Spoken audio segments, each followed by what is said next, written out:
programang ito ay rated SPG. Striktong patnubay at gabay ng magulang ang kailangan. Maaaring may masiselang tema, lengguwahe, karahasan, sexual, horror o droga na hindi angkop sa mga bata. Po ba ito? Siya po si Police Officer Balahanya. Bakit sangkot ba siya sa kidnapping? Posible po, ma'am.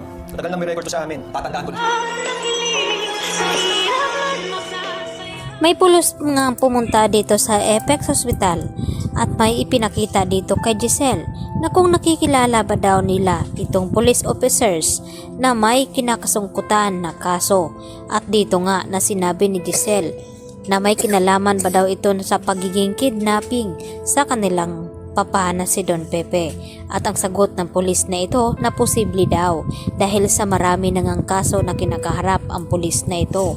At ang kasunod nito ay ipinakita naman dito kay RJ kung natatandaan niya ba ito ang mukha nito. At dito nga na sinabi ni RJ na natatandaan na nga niya itong si Balahanya dahil minsan na pumunta na nga ito sa bahay ni RJ at kinausap itong si Moira.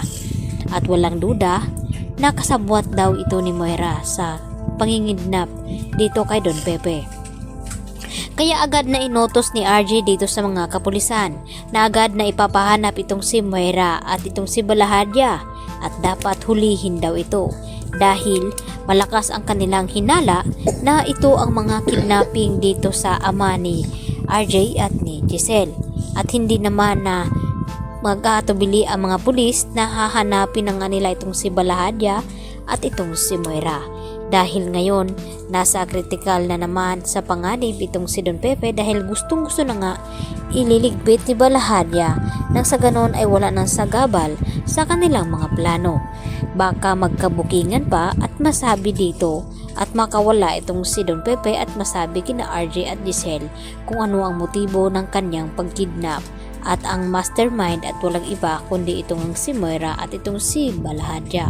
At maladawit naman dito si Zoe dahil ipinapahamak ni Zoe itong si Don Pepe. At ngayon nga nagbabalak na itong si Moira at Balahanya na papauwiin daw itong si Zoe nang sa ganon ay magawa na nga nila na iligpit ang matanda. Ay narinig naman ni Zoe ang mga plano dito ni Moira at Balahanya. At dito naman na maisipan ni Zoe na hindi niya iiwanan ang kanyang lolo.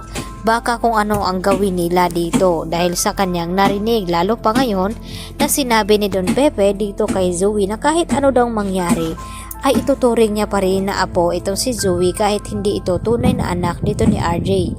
Subalit nagpakitang tao lang ang kabaitan ni Don Pepe dito kay Zoe dahil alam niya na itong si Zoe ang magiging niyang kakampi at mapapatakas siya nito, lalo pa ngayon na narinig dito ni Don Pepe kung sino talaga ang tunay na ama dito ni Zoe at nalaman niya na si Carlos Benitez nga ang ama dito ni Zoe at mas kinakailangan niyang makatakas nang sa ganon ay masabi niya dito kina Lynette at Annalyn na niloloko lang pala siya ng taong pinakasalan ni Lynette na ito na ngang si Carlos dahil nagkaroon pala ng anak itong si Carlos dito kay Moira at ito na ngang si Zoe.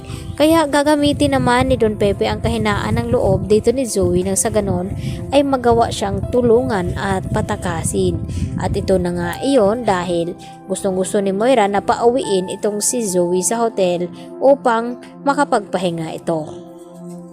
At nagulat naman itong si RJ sa sinabi dito ni Annalyn na tumawag daw itong si Zoe kay Carlos at humihingi daw ng tulong. At hindi lang iyon dahil tinatawag pa daw ni Zoe na daddy itong si Doc Carlos. At lalo na ang biglaang pag-alis dito ni Carlos na dito naman na ipinagtataka ni Lynette na hindi talaga nagsasabi ng totoo itong si Zoe. Yan ang ating pakabangan mamaya sa Abot Kamay na Pangarap.